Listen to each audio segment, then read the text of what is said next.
c'est Marie-Christine. Aujourd'hui, j'ai envie de vous parler des postures dynamiques et des postures statiques. En fait, j'ai eu plusieurs questions sur le sujet dernièrement, donc je trouvais que c'était le moment parfait pour aborder la chose. Quand on parle de posture dynamique, souvent on va penser au côté un peu plus sportif du yoga. Donc souvent ça va être les gens qui vont se dire je veux quelque chose de tonique, je veux dépenser de l'énergie. On va aller mettre des actions en place, des mouvements, voire des micro-mouvements, c'est-à-dire des minuscules actions qu'on va venir activer pendant notre pratique. Lorsqu'on fait ça, souvent, en fait, on va avoir des enchaînements et de la fluidité. Chaque inspiration amène un mouvement et chaque expiration amène un autre mouvement.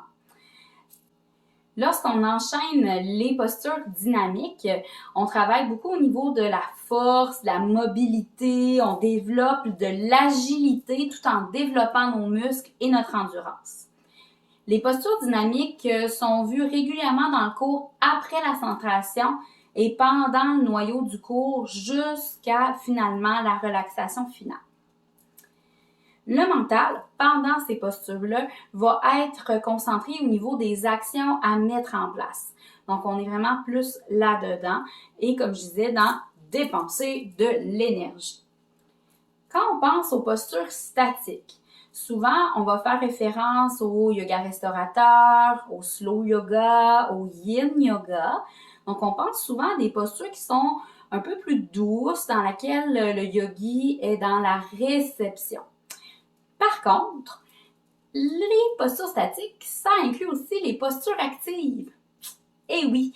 Donc, on peut rester, par exemple, dans des postures debout pendant plusieurs minutes.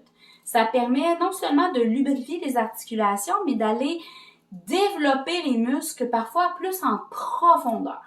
Dans l'immobilité, on travaille non seulement les muscles, mais au niveau des tendons, au niveau des ligaments, jusqu'aux os en fait.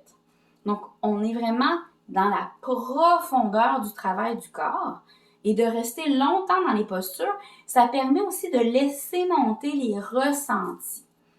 Donc, c'est une série de postures que le mental va devoir se concentrer sur l'alignement.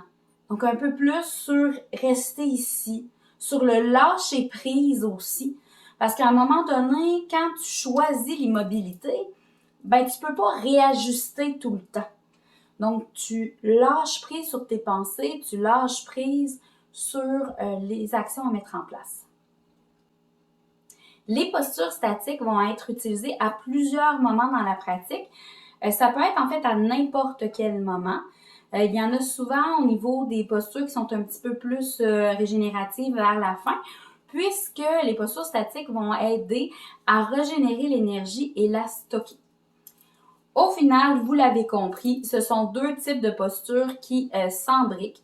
Elles sont toutes les deux nécessaires en fait, puisque le corps, pour pouvoir se renforcer au complet, il doit être travaillé sur différentes facettes. Donc, ça permet d'aller sur tous les axes en fait. Donc, merci de m'avoir écouté. Aujourd'hui, je vous propose une action. En commentaire, écrivez-moi qu'est-ce qui vous fait le plus de bien en ce moment. Parce qu'en fait, notre vie change. Hein? Donc, présentement, votre corps, qu'est-ce qu'il a besoin? Est-ce que c'est un peu plus au niveau des postures dynamiques ou un peu plus au niveau des postures statiques? Réponse en commentaire. Merci et namasté!